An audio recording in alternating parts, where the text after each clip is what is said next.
تو بچہ بگڑتا ہے، بد تہذیب بن جاتا ہے، تو پھر معاشرے کے لوگ کہتے ہیں کہ یار تمہارا بیٹا بڑا بد تہذیب ہے.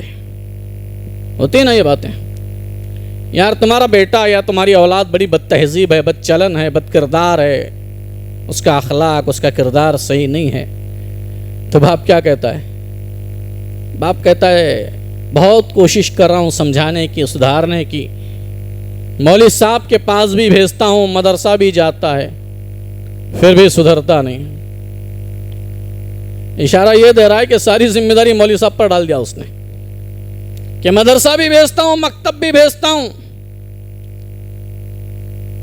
لیکن بچہ سدھرنے کا نام نہیں لیتا. بہت کوشش کر رہا ہوں لیکن سدھرتا نہیں ہے. سارا بگڑنے کا ٹھیکرا مولوی صاحب کے سر پہ، اور غلطیاں تم کرو گھر پہ، غلطیاں تم کرو گھر پہ، اور بگڑنے کا سارا ٹھیکرا مولوی صاحب کے سر پہ. یہ کیسی چیز ہے؟ تربیت گھر سے ہوتی ہے. یاد رکھیے،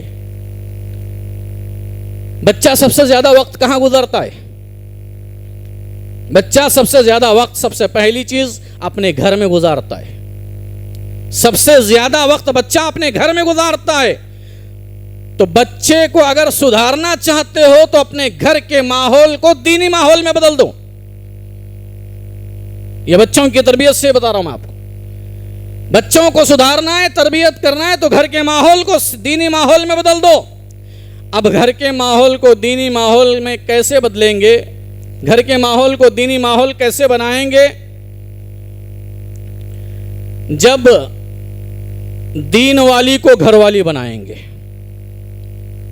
دین والی کو جب گھر والی بنائیں گے تو پھر گھر کا ماحول دین والا ہوگا.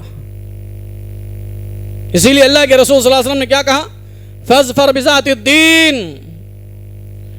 گھر کی عورت ماں اگر دیندار ہے تو بچہ بھی دیندار ہوگا، گھر کا ماحول دیندار ہوگا. تو بچوں کی تربیت میں سب سے پہلی چیز، بچہ سب سے زیادہ وقت گزارتا ہے اپنے گھر میں گزارتا ہے. اگر بچوں کو سدھارنا چاہتے ہو تو اپنے گھروں کو سدھارو، اپنے گھر کے ماحول کو سدھارو. دن بھر ماں ہی موبائل کے چکر میں پڑی ہوئی ہے تو بیٹا کیا سبق لے گا وہاں سے؟ اولاد کیا سیکھے گی؟ اولاد کیا سیکھے گی؟ آج ماں بھی موبائل کے چکر میں ہے اور باپ بھی موبائل کے اس میں.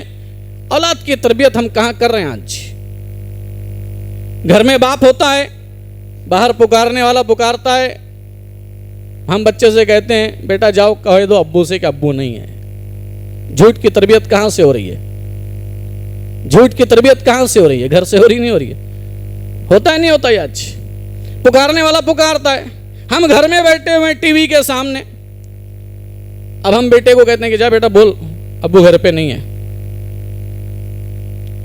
تربیت نہیں ہے یہ. میں آپ کو پہلے ہی بتایا، ہم خود اپنے بچوں کو غلط عادتیں سکھا رہے ہیں. ہم صبح سے شام تک ٹیلی ویژن کے سامنے ننگا ناچ دیکھتے ہیں اپنے بچوں کو لے کر کے. وہ بچے سمجھتے ہیں یہی سب صحیح ہے اور ان کی زندگی میں وہی چیزیں آتی ہیں اور بعد میں ہم پریشان ہوتے ہیں کہ ہمارا بچہ کنٹرول کے باہر ہو گیا ہے. تو بچوں کی تربیت میں گھر کے ماحول کو سدھارنا، گھر کے ماحول کو دیندار بنانا بہت ضروری ہے. یہ سب سے زیادہ وقت بچہ گزارتا ہے. دوسری چیز، بچہ سب سے زیادہ وقت کہاں گزارتا ہے؟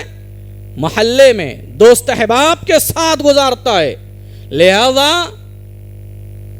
ماں باپ کی یہ ذمہ داری ہے کہ بچوں کے دوست احباب کو بھی دیکھے، فرینڈ سرکل کو بھی دیکھے کہ بچہ جن کے ساتھ اڑتا بیٹھتا ہے، جن کے گھر آتا جاتا ہے، وہ گھرانہ کیسا ہے، وہ فرینڈ سرکل کیسا ہے. فرینڈ سرکل اچھا ہے، جس کے گھر آتا جاتا ہے محلے میں وہ گھر دیندار ہے تو بچہ اچھی تربیت پائے گا. اور اگر محلے میں جس گھر میں بچہ بار بار جاتا ہے یا اڑوس پڑوس میں لوگ بیکار ہیں، غلط عادت والے ہیں، بد کردار ہے اور بچہ بار بار وہاں پر جاتا ہے، اس کا اٹھنا بیٹھنا غلط لوگوں کے ساتھ ہے، تو پھر بچہ بگڑے گا، سدھرے گا نہیں. بچے کی تربیت صحیح نہیں ہوگی، بچہ غلط راستے پہ چلا جائے گا. کیوں؟ اس لیے کہ اسے گھر کا ماحول بھی صحیح نہیں مل رہا اور گھر کے باہر جو ہے سب سے زیادہ وقت گزارنے کی جگہ دوست احباب کے ساتھ محلے میں ہوتا ہے. وہ محلہ اور دوست احباب کا سرکل بھی صحیح نہیں ہوتا، جس کی وجہ سے بچہ سدھرتا نہیں. تو تربیت میں ضروری یہ ہے کہ ماں باپ کی یہ ذمہ داری ہے کہ وہ بچے کے